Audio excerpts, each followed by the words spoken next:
कुछ आवाज़ें सिर्फ कानों तक नहीं जाती, वो सीधी रूह में उतर जाती हैं। वो महज सुर नहीं होते, वो किसी की धड़कनों का तर्जुमा होते हैं।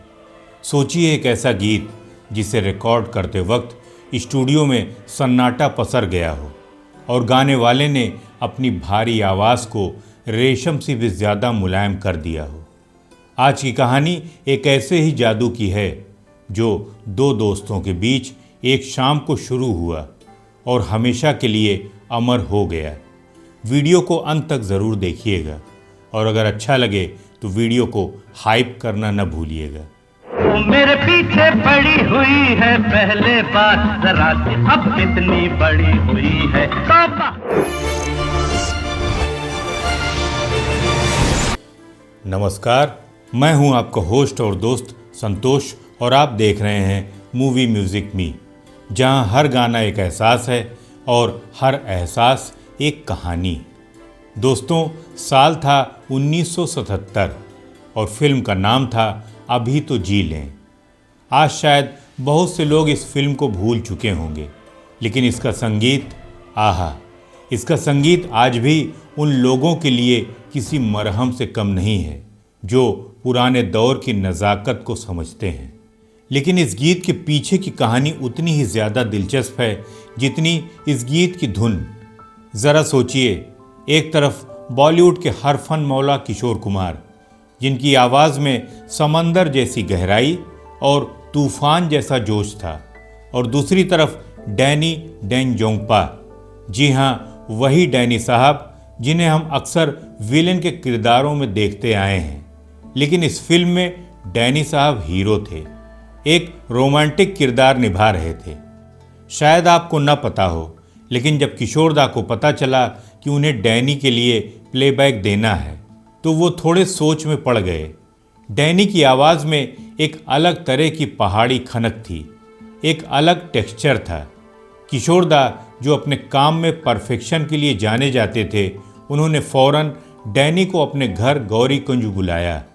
वो शाम बहुत ख़ास थी। चाय की चुस्कियों के बीच हल्की फुल्की बातें हुई। फिर अचानक किशोरदा ने डैनी से कहा, तू अपनी पहाड़ी भाषा में कुछ गा कर सुना ना यार। डैनी थोड़े झिझके।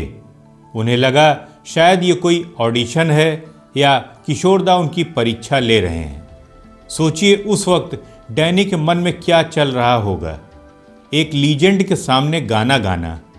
लेकिन हिम्मत करके डैनी साहब ने नेपाली और सिक्किम की कुछ लोक धुनें गुनगुनानी शुरू की। डैनी गाते रहे और किशोरदा बस खामोश होकर सुनते रहे। आपको बता दूं, किशोरदा उस वक्त सिर्फ गाना नहीं सुन रहे थे, वो डैनी के गले की हरकत, उनके चेहरे की नमी, सांस लेने का तरीका और उनकी बॉडी लैंग्वेज को स्कैन कर रहे थे, जैसे कोई चित्रकार किसी चेहरे को कैनवस पर उतारने से पहले उसे घूरता है। उस रात डैनी साहब तो घर चले गए, लेकिन किशोरदा पूरी रात उन नेपाली धुनों और उस वाइब के बारे में सोचते रहे। उन्होंने बार बार ट्राइबल और नेपाली गाने रात भर सुने। उन्होंने अपनी आवाज़ को डैनी की शख्सियत में ढालने का फैसला कर लिया था और एक बिल्कुल अलग आवाज़ का पैटर्न तैयार किया। अगले दिन रिकॉर्डिंग स्टूडियो का मंजर कुछ और ही था। संगीतकार थे सपन जगमोहन। सपन जी ने धुन कुछ ऐसी बनाई थी जो थोड़ी पारंपरिक थी। उन्हें उम्मीद थी कि किशोरदा अपनी वही जानी पहचानी खनकदार आवाज़ में गाएंगे। लेकिन जैसे ही रिकॉर्डिंग शुरू हुई, स्टूडियो में मौजूद हर शख्स दंग रह गया। किशोरदा माइक के पास आए और उन्होंने डैनी के लिए एक बिल्कुल नया वॉइस पैटर्न ईजाद किया। उनकी आवाज़ में वो भारीपन गायब था, वो मस्ती गायब थी। उसकी जगह थी एक मखमली नरम आवाज़।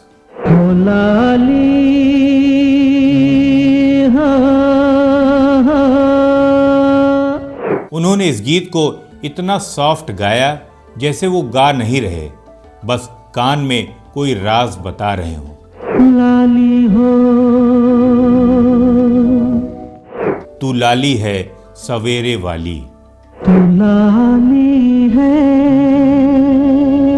सवेरे वाली। जरा ठहरिए और महसूस कीजिए उस पल को। सपन जगमोहन एक दूसरे को देख रहे थे। उन्हें यकीन नहीं हो रहा था कि ये वही किशोर कुमार हैं जो जिंदगी एक सफर है सुहाना इस गाने में योडलिंग करते हैं।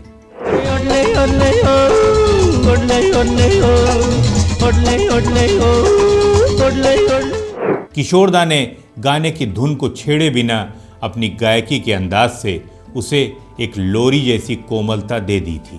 तो लाली है सवेरे वाली गगन रंग दे। इस गीत में आशा भोसले जी ने भी किशोरदा के साथ बेहतरीन तरीके से कोऑर्डिनेट किया था। जो सूरज तू मैं धरती पे तू साथी है मेरे।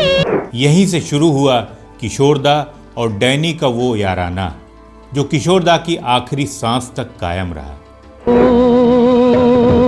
तेरे मेरे बीच की मिलेगी कब। इस गाने के बाद डैनी साहब किशोरदा के इतने करीब आ गए कि उन्होंने कई बार किशोरदा के साथ डुएट्स भी गाए हैं।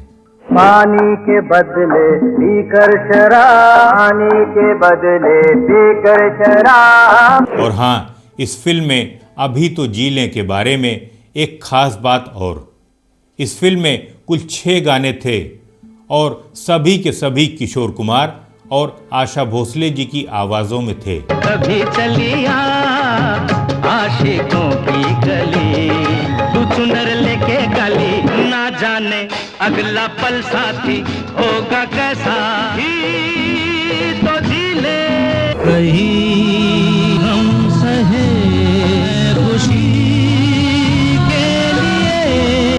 आपको जानकर हैरानी होगी कि इस फिल्म में भगवान श्री राम का एक बहुत ही प्यारा भजन भी है और उसे भी किशोरदा ने ही अपनी रूहानी आवाज दी है। जब राम नाम ले ले हर काम हो जाए। उस भजन पर मैंने पहले ही एक बहुत ही सुंदर वीडियो बनाया है जिसका लिंक मैंने डिस्क्रिप्शन में दे दिया है।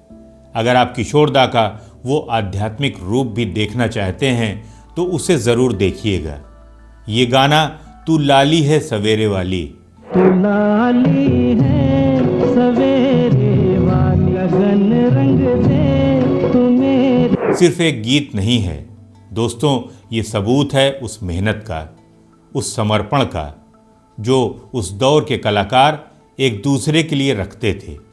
किशोरदा ने डैनी के लिए सिर्फ गाया नहीं बल्कि अपनी आवाज़ के जरिए वो खुद ही डैनी बन गए थे। तो दोस्तों, क्या आपने इस गीत को किशोरदा की आवाज़ में पहले भी इतनी गहराई से महसूस किया था? ये गाना आपको कैसा लगता है कमेंट्स में ज़रूर बताइएगा। और हाँ, अगर आपको यादों की ये गली और हमारी ये कहानी पसंद आई हो तो वीडियो को लाइक करें, दोस्तों के साथ शेयर करें और मूवी म्यूज़िक मी को सब्सक्राइब करना न भूलें। मैं फिर मिलूँगा आपसे एक और सुरमई दास्तान के साथ, एक और अनसुने किस्से के साथ। तब तक संगीत से जुड़े रहिए और मूवी म्यूज़िक मी देखते रहिए। नमस्कार।